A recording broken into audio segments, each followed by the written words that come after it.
This video that I made, I've spent at least 10 hours just to produce. So I can guarantee you that if you watch this video, this is actually going to be worth your time, okay? Now for the people who actually want to improve and actually want to make 2024 their best year and 2025 their best year and for years to come, this strategy is going to stick around. Now, it's only one thing. It's not my top 5 favorite things. It's not my top 10. This is the only strategy that you should use, and this is the 3-step formula in order to actually do it. So I'm actually going to go into depth on how you can personally do this yourself and how you can stand out from all the other real estate agents that are saying the same things, doing the same things, and not learning anything, all right? I'm going to show you examples because this is what my mentor showed me, this is what research has shown me, and this is what the trend that is happening, okay? So if you're not going to do this, you're going to fall behind, all right? So without further ado, let's actually get into the video and let's make this worth your while. Now, the first step is really going to be differentiating yourself from everyone else, okay? Because I think that's the biggest problem that everyone faces, and no one wants to be compared to, the same people, right? You want to be different, okay? So I'm going to ask you a really quick question, okay? So there's 6 dots on the left, and you tell me if you can find the one in the middle, right? If you could actually find the one in the middle besides me pointing to it, okay? Now, the one on the right, tell me if it'd be easier to find that blue dot. Right, it's a rhetorical question, okay? Of course, the one on the right is more obvious to find than the one on the left. But why are you still doing the same things that everyone else is doing and getting the same result? So I'm going to show you how you can actually make this a difference and how you can be that blue dot in the middle there, okay? So how do we actually do this? Well, it's called the 7-hour rule. All right, so this is a theory that was actually made, and I found this through a book called Oversubscribed by an Australian entrepreneur called Daniel Priestley. I highly recommend that you read this book because the principles that I'm going to go over is going to do this exactly. And this is why small businesses like principals, real estate agents are going to leverage this so much and actually benefit this so much. So what is the 7-hour rule?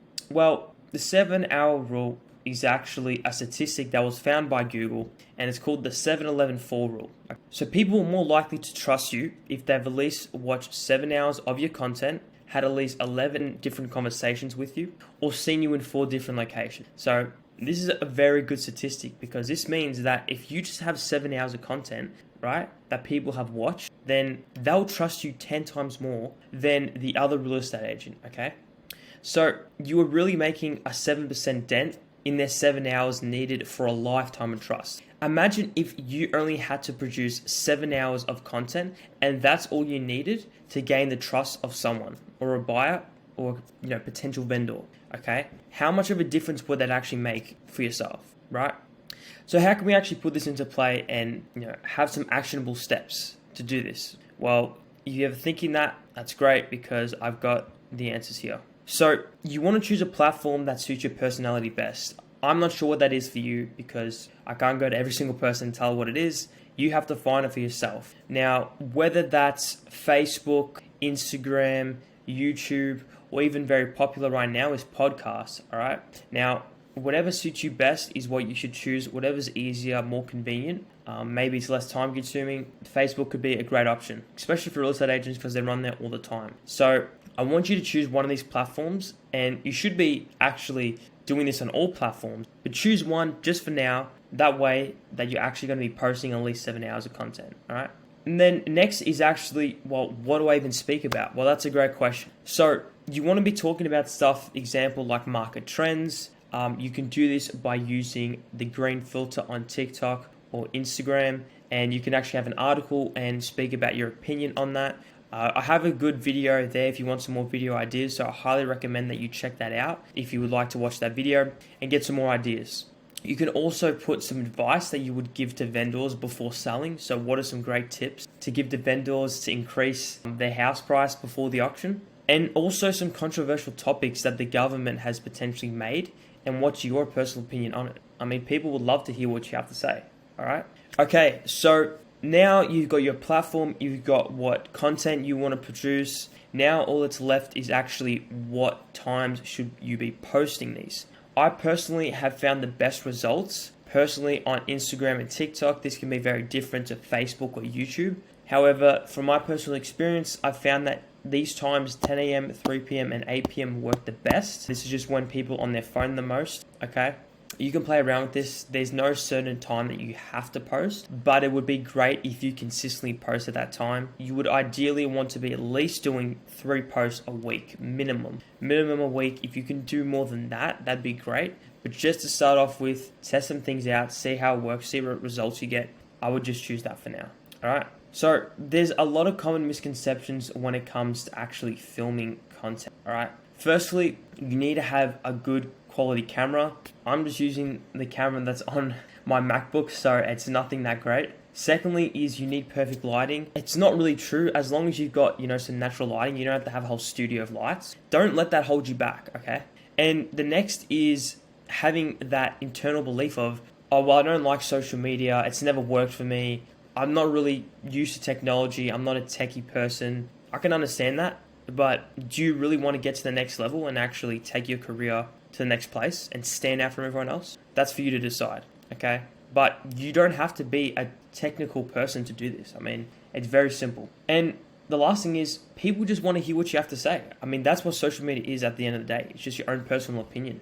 And people would love to know your take on this, all right? They would love to see you as the authority figure, which is what I'm going to be getting into. So my first step of the formula is actually getting into the 7-hour rule. So you need to be at least posting 7 hours of content on any social media and becoming that authority figure. So I've given you what you should be posting, what platforms, common misconceptions, and let's get into the next point. So my next point is step 2. Going along with the first step. So you might not know this, but if you're ever wondering, how do your prospects actually feel about you? Well, I'll actually tell you how they feel about you, because most people are doing this, and yes, it's a generalization. Not everyone's doing this, but most people are, okay? And that's the majority of the people I'm speaking to on this video. So if you ever wondered what your prospects think about you, well, I'm going to show it to you in this small diagram that I made. So you've got your prospect here, okay? And he's got to decide what to do. This is what it looks like. You've got text me on WhatsApp, call me on this number, follow me on Facebook, DM me on Instagram, email me at gmail.com. Now, if you put yourself in the prospect shoes and they have all these options to go from, then how am I meant to choose anything? Because if there's an abundance of options, I'm not going to choose anything, because a confused buyer isn't a good buyer, right? So if you're saying, email me here, message me here, do this, it's just, they're just not going to do anything. It's simple as that. So that's the point of this lesson in this formula, is you want to have, in marketing terms, a clear call to action. You should only have one message. Don't make it confusing for your potential prospects, okay? There should only be one way to contact you and one way to message. And this is also going to get a lot easier in the next step that I talk about. So really just having one call to action makes life 10 times easier for your prospects and yourself, okay? So just by saying stuff like, just call me on this number and we can set up an appointment, or just call me on this number and I can set up an appraisal. Just call me on this number, right? It gets much easier. Or just message me on Instagram, okay? Just message me on Instagram about this. DM me the word, sell, if you would want help in selling your next property. DM me the word, see how this is much easier, okay?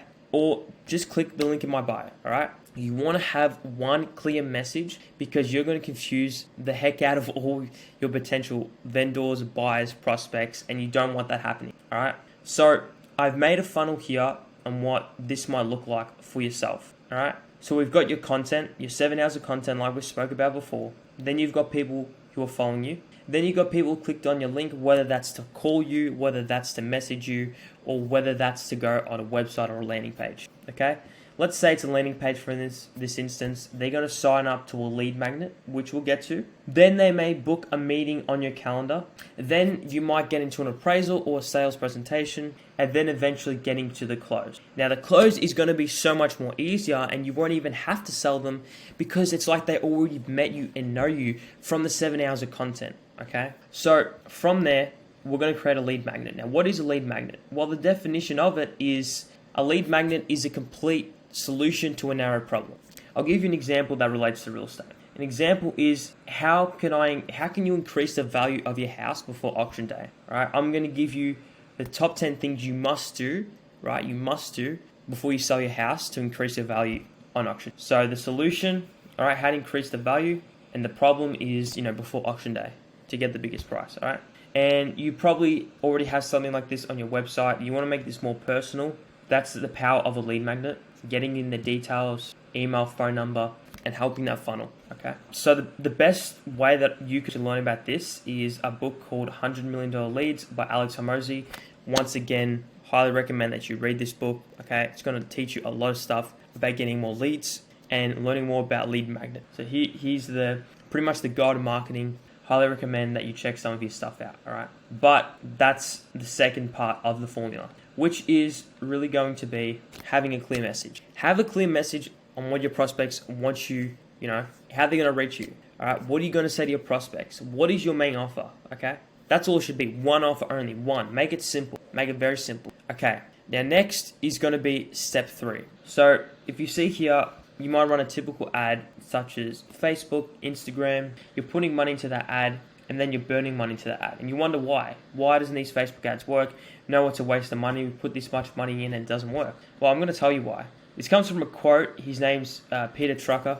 And he says that you can't manage what you can't measure. Okay? You can't manage what you can't measure. So what this means for us is you don't know how successful your social media posts are if you haven't defined what your goal is and has actually tracked that goal. So if we go down here, this is what I would personally use to track all my data and see that I'm actually reaching these KPIs and reaching my goal of getting more listings, okay, or getting more appraisals through my social media. So for paid traffic, it would be pixels, it would be spreadsheets. Maybe if you're sending an email to a cold list or a warm list, you can use something like Instantly, very good software, okay? And next is through your social media, which is probably what you're looking for. I would recommend that you get a social calendar like Hootsuite or a CRM, okay? Something like that you can track the results. Next would be Google Analytics for your website, which you probably already have set up, okay? To see where this is coming from. So if it's from paid traffic, it'll tell you, or if it's from social media traffic, then it'll also tell you, all right? And also setting up, DMs or Instagram direct messages or messages from Messenger, right? So how many DMs are you getting, right? So setting up automations to either send or receive these messages, and you can either hire a VA or set up some automations, and that's really it. I mean, if you're not tracking, you don't know how successful you are. It's simple as that, okay? So you can't manage what you can't measure, is the quote. So this really leads into one thing, all right? So if I go back up here, all right, it's these 3 steps. So we want to firstly go from the start. We want to become an authority figure and have at least 7 hours of content, all right? We want people consuming at least 7 hours of our content, okay? Next is actually having a clear message and not confusing your potential prospects, all right? Have a clear call to action. And next is going to be probably the most important, which is actually tracking everything, all right? Because if we can't track it, we can't measure it. Now, this all falls into one category, all right? And this was the formula on how to do it. So everything really leads to this one idea, all right, which is what's going to separate you from every single other agent out there, okay? Okay, so this is really what this is all about. I'm going to show you right now. This is all about building a personal brand, all right? Now, the best people in the business, all right, and the best real estate agents out there are doing this exact same thing, and is why you should be following the same steps to be able to be that person that people want to sell in your area. They would choose you because they see you as the authority figure and listen to what you have to say, all right? Now, why can I be so sure and confident that you should be doing this? Well, just look at the top real estate agents now. I mean, you've got quite literally the best real estate agent in the world, okay? Mr. Ryan Serhant, if you don't know him already, okay? He sells in New York predominantly, and he sells massive condos and stuff like that for millions and millions of dollars, all right? And then you have Tom Panos, which is, obviously, if you're Australian and you're watching this, he's pretty much the authority figure for real estate in all of Australia. Some people might have even gone to his seminars. So he's really the guy when it comes to real estate.